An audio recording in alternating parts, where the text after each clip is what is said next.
ব্রট to you by V-Guard, co-powered by Sensodyne ও ভিমল বলো কথা কেশরী। Associate sponsor UltraTech cement. বাস্তুতন্ত্রের ভারসাম্য টিকিয়ে রাখতে গেলে জলাভূমির প্রয়োজন, কিন্তু সেই জলাভূমি প্রতিদিন হারিয়ে যাচ্ছে কিছু লোভী মানুষের কোপে পড়ে। আলিপুরদুয়ার, উত্তরবঙ্গের এই জেলায় জলাশয় দখলের অভিযোগ মারাত্মক জায়গায় পৌঁছচ্ছে। দেখুন, দুদিন আগে তৃণমূল পরিচালিত আলিপুরদুয়ার পুরসভার একাংশের মদতেই জলাভূমি ভরাটের অভিযোগ সামনে এসেছিল। এবার পুরসভা জলাভূমি দখল করে বাড়ি তৈরির অভিযোগ খোদ তৃণমূল কাউন্সিলরের বিরুদ্ধে।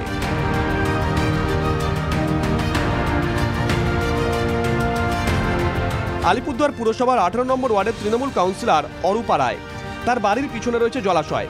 ছবিতে স্পষ্ট জলাভূমির উপর বাড়ির একাংশ গজিয়ে উঠেছে। কি করে জলাভূমির ওপর বাড়ির একাংশ চলে গেল? আলিপুরদুয়ার জলাভূমি বাঁচাও কমিটির অভিযোগ, ঠিক এভাবেই নাকি শহরের একের পর এক জলাশয় দখল হয়ে যাচ্ছে। এইভাবে জলাভূমি কি বলবো, মানে পৌরসভার কাউন্সিলরও যেন কাউন্সিলর জলাশয় দখল করে বিল্ডিং বানাচ্ছে, পৌরসভা নিজেই তো জলাশয় দখল করে বিচারছে। গুরুতর অভিযোগ, যদিও 18 নম্বর ওয়ার্ডের তৃণমূল কাউন্সিলর অরূপা রায় অবৈধভাবে জলাভূমি দখল করে বাড়ি তৈরির অভিযোগ উড়িয়ে দিয়ে বলছেন, জমিটা আমার না, জমিটা হচ্ছে আমার মায়ের। নতুন করে কেউ এখানটায় এসে দখলদারিও করেনি। যারা আছে প্রত্যেকেই ওই 35 বছর 40 বছর ধরেই আছে। যদি এরকম হয় তাহলে সরকার পদক্ষেপ নিক, আমার তাতে কোনো আপত্তি নেই। সরকার যে পদক্ষেপ নেবে অবশ্যই আমি মাথা পেতে নেব। শুধু 18 নম্বর ওয়ার্ডই নয়, একই ছবি 13 নম্বর ওয়ার্ডেও। সেখানে ঝিল দখল করে তৃণমূলের পার্টি অফিস ও 4তলা নার্সিংহোম তৈরির অভিযোগ উঠেছে। 13 নম্বর ওয়ার্ডের তৃণমূল কাউন্সিলর অবশ্য দায় এড়াতে ব্যস্ত। আমি কাউন্সিলর হওয়ার আগেই তো সব এগুলা হয়ে গেছে, আমি আসার পর এগুলা আর হতে দিচ্ছি না। আমি আমাদের চেয়ারম্যান সাহেব মিউনিসিপ্যালিটির যে ওনাকে সব তথ্য জানাই এবং আমরা সাথে সাথে অ্যাকশন নিয়ে বন্ধ করে দিই। আপাতত আমার ওয়ার্ডে আর কোনো ঝিল বা কোনো জলাশয় দখল হচ্ছে না। একের পর এক অভিযোগ কি করছে আলিপুরদুয়ার পুরসভা? চেয়ারম্যান বলছেন, যাদের বিরুদ্ধে অভিযোগ ছিল এরকম, আমরা কাগজ চেয়েছি, তারা কাগজ সাবমিট করেছে, আমরা ল্যান্ড ডিপার্টমেন্টে পাঠিয়েছি, আমরা খতিয়ে দেখছি। যদি কেউ অবৈধভাবে করে থাকে, সেই যেই হোক না কেন, কেউ এর থেকে ছাড় পাবে না। সে কাউন্সিলরই হোক, সে যত বড় রাঘব বোয়ালই হোক, কাউকে ঝিল দখল করতে দেওয়া যাবে না। সেই যেই হোক না কেন, আমরা তার বিরুদ্ধে কঠোর ব্যবস্থা নেব। একসময় আলিপুরদুয়ার শহরে কমপক্ষে 21টি জলাভূমি ছিল। দখলদারির কোপে সেটাই এখন এসে ঠেকেছে 7টিতে। আলিপুরদুয়ারবাসীর কটাক্ষ, জেলায় জলাভূমি ভরাটের প্রতিযোগিতা চলছে। কলকাতা হোক কিংবা জেলা, জলাভূমি ভরাট নিয়ে বারবার সরব হয়েছেন মুখ্যমন্ত্রী। প্রশাসনিক সভায় এই নিয়ে আধিকারিকদের সতর্কও করেছেন, কিন্তু তারপরও জলাভূমি ভরাট করার অভিযোগ। মুখ্যমন্ত্রীর হুঁশিয়ারি কি জেলার নেতাদের কানে পৌঁছচ্ছে না? আলিপুরদুয়ার থেকে সুজিত রায়ের রিপোর্ট, TV9 বাংলা। রাস্তার ধারে টাইম কল রয়েছে, বাড়িতে নল রয়েছে, কিন্তু যার জন্য এত আয়োজন সেই জলই তো নেই। কল বিকল। আসানসোলের কুলটির বাসিন্দারা জল না পেয়ে নাজেহাল।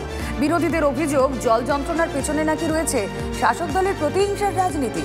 যদি অভিযোগ মানছে না শাসক দল। বৃষ্টির দেখা নেই, 40 ডিগ্রি সেলসিয়াসের আশেপাশে পারদ ঘোরাফেরা করছে।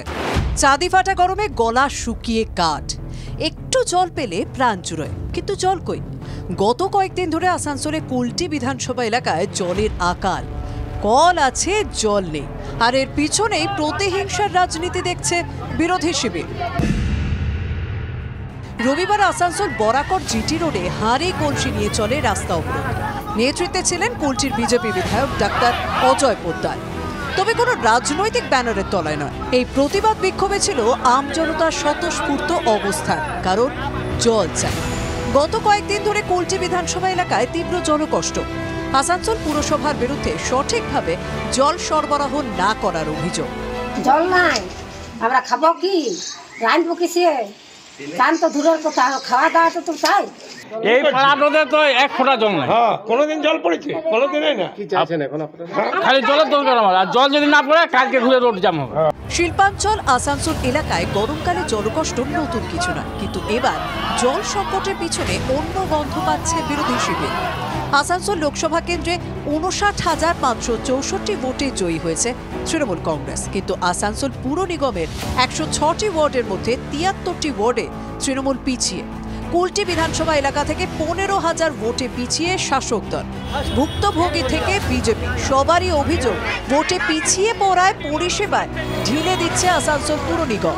68-এ একটা পাড়েতে 3টা ট্যাঙ্কার আসতো, এখন একটাই ট্যাঙ্কার আসে। কেন সেটা? এই জন্য এখানে ভোট দিয়েছে, এই জন্য জল পাবে না। আর ইলেকশনের পরে এই গরমকালে আরো জলের শর্টেজ হয়ে গেছে, যেখানে 4টা ট্যাঙ্কার যেত একটাই ট্যাঙ্কার যাচ্ছে। ভুক্তভোগীদের দাবি আগে জলসংকট মেটাতে অতিরিক্ত গাড়ির ব্যবস্থা করত পুর নিগম, কিন্তু এবার তেমন উদ্যোগ চোখে পড়ছে না।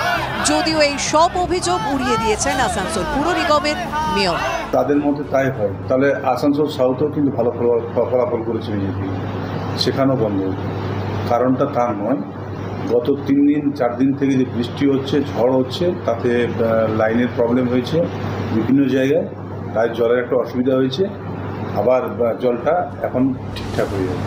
রাজনীতির রাগচাকচিত্য চলবে, কিন্তু জল যদি না মেলে তাহলে জীবন চলবে কিভাবে, সেটা কি নেতারা বুঝতে পারছেন? আসানসোল থেকে চন্দ্রশেখরের report, TV9 Bangla. Brought to you by V-Guard, co-powered by Sensodyne ও ভিমল বলো কথা কেশরী। Associate sponsor UltraTech cement.